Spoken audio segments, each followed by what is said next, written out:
Welcome back to Different Look. If you are just joining us, we are talking about the complex and concrete concerns when it regards the death penalty in Maryland. We are joined in studio by Shujaa Graham and his wife, Phyllis Prentice. Thanks again for joining us for this last segment of Different Look. You all work a lot with Witness to Innocence, mainly because you, Shujaa, you were released from death row in California during the late 70s. 10 years ago, you and Phyllis, I guess you compiled all of your experience and paperwork from Shujaa's case and compared to see how it would relate to other people going through the same thing. So Phyllis, kind of walk us through what you do with Witness to Innocence. Witness to Innocence is an organization that was founded originally by Sister Helen Prejean, because she understood that the way to end the death penalty would be to hear testimony from people like Shujaa and other exonerees that had been able to get out of prison and were innocent. The thing, Sister Ellen also understood that families were impacted by people being in prison, and particularly on death row. We talk about murder victims, but we don't talk about the murder victims of families who see their sons and daughters killed by the state. And especially if someone is waiting for someone to be killed who's a healthy person. And there's a lot of shame attached to family members as well. I was fortunate because I was political. I was in somewhat of a different situation. But with the organization has really honored the exonerees. They have peer support for each other because they know what it felt like. And they help each other personally, but also with speaking. And from my perspective, helping other family members and helping, especially when they're coming out.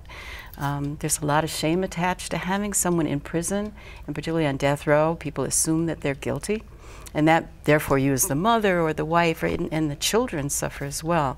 There's something wrong.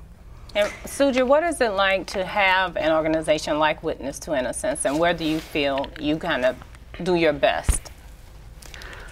I don't really know how to say it, but I guess it's best to say it like, I'm not that religious, but it's almost like an answer to a prayer. When you pray for something and it comes true, it gave me an opportunity to meet some of the most wonderful human beings that I ever met that had went through the same experience. Some of us went through a greater sense of suffering than others. My friend Juan Melendez did 18 years, 6 months, and 1 day on Florida's death row. He's seen a lot of his friends walk off and be executed. That was right next door. Greg Willhart, and our founder, Ray Crone. All these people, it gives me the opportunity to be with them and be with those who have experienced. When we say we understand, when we together, we understand. We're an exclusive group. And I don't think many people's gonna line up to join us, because you have to be on death row and proven innocent to be a part of this group. But it has been like a lifeline support, and we get together twice a year. And in June, coming up in the next 4 or 5 months, we'll be going to Georgia, and we'll be having a gathering. And it's just wonderful to be there. Some of us come 9 days from execution. Some of them come 45 minutes from execution. So you have all these 40 or 30 of us, all these different personalities getting together and being a support network for each other. And this week is very important to you because it's the anniversary of the day you walked out of California prison. Tell us about what year it is for you and what it's like to just reflect on it. I know you've told me before that there's not a day that goes by you don't think about it. Well, I think the biggest mistake I made when I got out of prison, I tried to deny the fact that I was on death row, and I tried to forget about it, opposed to just dealing with it. And it wasn't until I started doing exclusive work with Witness to Innocence that it really started hitting me that at one point in my life, I was in a critical situation, and I almost lost my life. And it's hard to really explain everything, but this group means this is my life.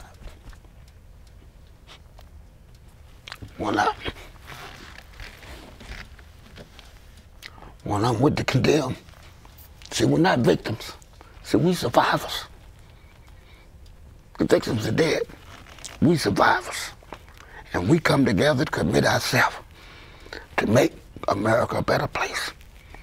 Some survivors get out and they go home with their lives. But for witness innocent,